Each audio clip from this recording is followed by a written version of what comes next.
You know that feeling when someone walks into a room and, I don't know, silence happens. Or maybe not silence, but just this shift. Like a change in the air. Exactly, this pull. And they don't have to be the loudest person Right. or, super famous or anything.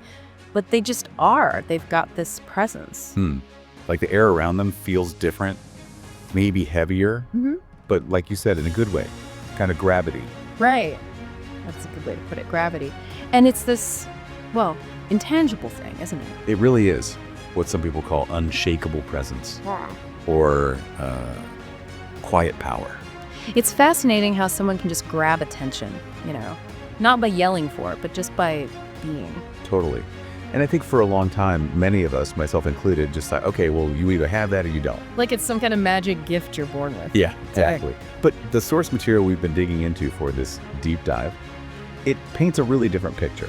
We're pulling from this excerpt. It's called Unshakable Presence, Cultivating Quiet Power. And this material suggests, pretty strongly actually, that presence isn't just a trait. It's not fixed. It's something you cultivate. Right. Something you build, like piece by piece, through intention, choices. It talks about returning to something authentic inside yourself.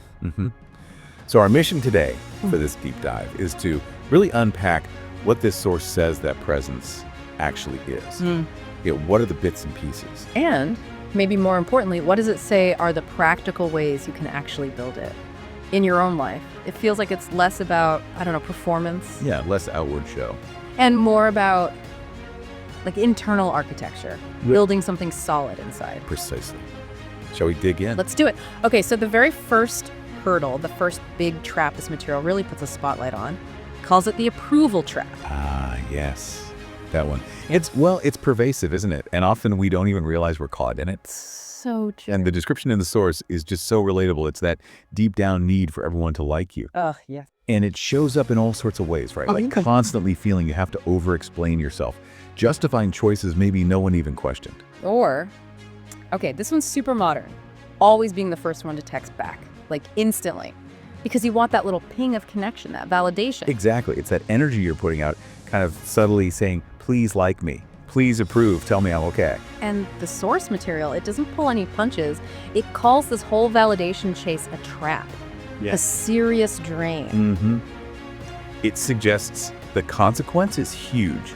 Like the second you manage to step off that hamster wheel, the moment you stop chasing, as it puts it, begging for that nod. That's when you start to free yourself. That's the moment of liberation. And here's the really interesting part, the paradox it points out, which from a psychological view is fascinating. It says when you stop trying so hard to impress everyone, that's often the very moment you start to naturally attract them. Isn't that wild? It feels so backward, but yeah. It's not about putting up a wall or being aloof. It's about dissolving that neediness, that energy people pick up on, even subconsciously. So, okay, let's think about that. Why? Why does letting go of the need to impress make you more, compelling? Well, the material offers a pretty simple, but I think profound reason. People feel you're calm. They sense you're not operating from this place of frantic insecurity, And maybe crucially, they respect your self-respect. You're not asking them to decide your worth. You're just inhabiting it. That makes so much sense. You're grounded. Exactly. And psychologically, this really tracks. We're wired for social connection, validation is part of that. But over-relying on it, that tells others you lack internal security. Right, you project that neediness. Yeah, and that energy can feel draining, or maybe just a little uncomfortable to be around long-term. But someone who's grounded, rooted in their own self-worth, they project stability, calm confidence, and that is magnetic. It tells people, without saying a word, this person is solid. They know who they are. So reclaiming that energy you spend chasing approval, it's not just about freeing up your time or mental space. That's like a fundamental energy shift. Exactly. You're investing that energy back into building your own internal foundation. Okay, listeners, seriously, just pause for a sec. Think about the sheer amount of energy you might be spending daily, weekly, yearly, chasing approval. Worrying what others think. Right. Crafting replies. Bending yourself into shapes. Right. What could happen? What could you build? What could you create if even just, say, 10% of that energy came back to you, reclaimed, redirected? Just asking that question, I feel like that alone could start a shift. It points your focus away from the external chase and towards Well, building something inside. It's a really important reframing. Presence built this way isn't a performance. It's just the natural result of internal alignment, valuing your own state over what others might think. Which actually leads perfectly into the next idea from the material. It's rooted in psychology, and they give it this kind of provocative label. Let me guess. Scarcity is sexy. You got it. Scarcity is sexy. It definitely makes you stop and think, doesn't it? But the principle underneath is, well, it's pretty basic economics, really, and human behavior. What's rare is valuable. Simple as that. Exactly. And the material applies this in ways that feel very everyday, very real. Like the examples they give. Responding to a text. Maybe not instantly jumping on it the second it dings, but taking a moment, thinking. Maybe responding a few hours later. That signals power, it says. Not power over the other person, but power over your own time, your focus. Right. Or deciding, you don't have to go to every single party, every invite, every optional meeting.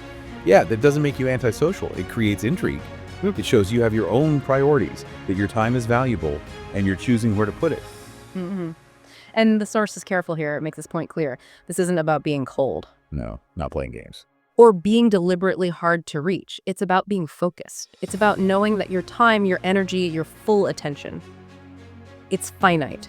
It's precious. And how you choose to spend it says a lot about what you value. It's a statement. Right.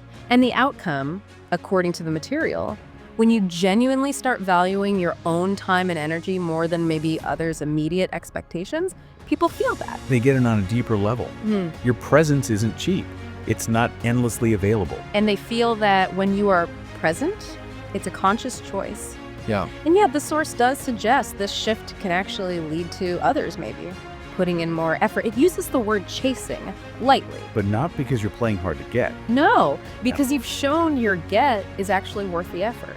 Because you value it yourself. Which ties directly into setting healthy boundaries, doesn't it? Valuing your energy means saying no sometimes. Saying no to things that don't align. It shifts the whole dynamic.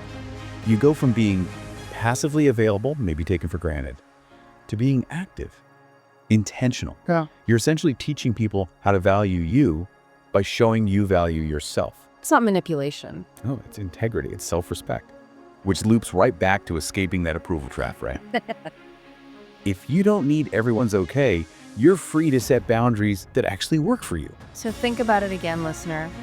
In your own life, if you're always instantly available, always the quickest reply, the easiest yes, does that maybe accidentally signal your time is less valuable?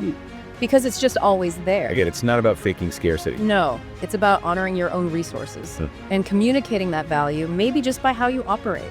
Recognizing that your presence, when it's given intentionally, it just carries more weight than when it's given automatically out of obligation or, neediness. It's a really powerful shift. Moving from default reaction mode to deliberate choice.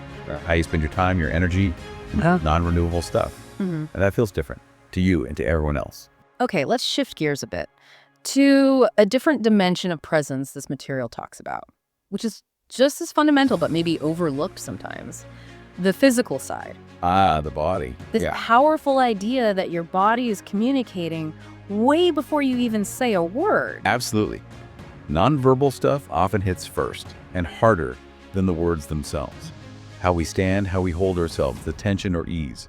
It's a universal language. Totally. And this material offers some really evocative cues, ways to cultivate presence just through your physical self. There's this one line in the excerpt that really stuck with me. It says, to stand like your ancestors are watching. Ooh, I like that. Right. It just conjures up this image, rootedness, history, standing solid, and makes clear it's not about puffing up your chest. No, not about looking aggressive or trying to dominate the space, performative. No, it's about being grounded.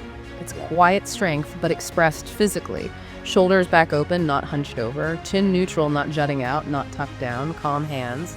Not fidgeting or clenched. Yeah, it's not aggression. It's centeredness, stability, quiet confidence embodied. Exactly. And the science really supports this.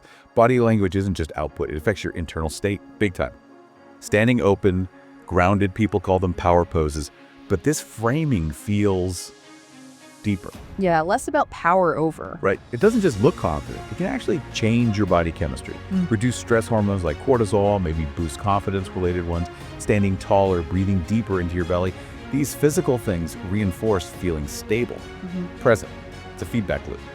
So the main takeaway here from this part of the source is pretty simple but powerful. If you want your words to land, to really be heard and have weight, learn to speak through your presence first. And your body is the primary way you do that. It's the foundation. If your body is broadcasting small or nervous or unsure, And even brilliant words might just float away. yeah. But if your body signals groundedness, quiet strength, your words hit differently, more impact. Think about how your body feels right now, just listening. Are you slumped, holding tension somewhere, shoulders up by your ears? How does that actually make you feel inside? And what message might that posture be sending, maybe unintentionally? Just adjusting slightly, unslumping, relaxing your shoulders, lifting your chin a bit. It's tiny, but it can start a real shift. How you feel, how you're perceived. It's a direct line into cultivating that physical presence. Micro action for a macro shift. I like that. Okay, let's move to maybe the core, where this material says real, lasting strength actually comes from. It kind of pushes back against the usual idea, right? That strength is loud or flashy. Or needs constant external proof. Yeah. The source suggests the strongest people aren't the loudest ones, they're the most disciplined. This is where quiet discipline comes in. Exactly. Right. And it's not about, grand public gestures of willpower. It's the steady, often unseen choices. The stuff you do when nobody's watching, that internal rigor that builds something. Unshakable. And the examples it gives are so simple, almost deceptively simple. Not heroic stuff, just everyday habits. Okay. Wake up early, read, train your body, your mind, your craft, whatever.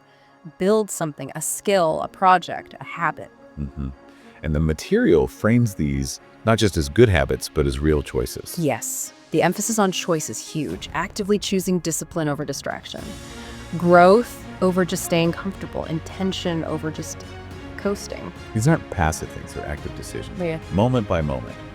Saying no to getting sucked into drama. Yeah. And saying yes to the quiet, sometimes hard path of getting better, growing. And the consequence, according to the source, every single time you make that quiet choice, discipline over easy, intention over reaction, your energy gets heavier. That's the word they use. Heavier, more powerful. Yeah, not physical weight, obviously, but like substance, gravitas. That quiet solidity builds up when you consistently choose self-mastery. It's like filling a deep well of resilience. This really taps into something fundamental, philosophically, psychologically. Real power, lasting power. It isn't about controlling other people. It's about governing yourself, shaping yourself. Self-mastery. Exactly. And those consistent small acts, the morning routine, the reading time, the creative practice, even just choosing patience when you're frustrated, they build self-trust. You prove to yourself that you can rely on yourself. That you'll follow through. Right. And that deep sense of internal capability, it just radiates out. It creates this substance. You become noticeable not because you're trying to be, but because you have this inner density, forged in quiet discipline. Makes you stand out even when you're silent. Think about those quiet disciplines in your own life, listener. Maybe it's journaling, that early walk no one knows about, the book you keep reading even when you're tired, that skill you practice just because you love it. How do those things, those often unseen habits, contribute to your feeling of inner strength, resilience, being centered? It's not the big, flashy stuff. It's the everyday commitment. That's what builds the unshakable core. It's like compound interest. Yeah. Right. But the currency is presence, inner power. Each disciplined choice is a deposit.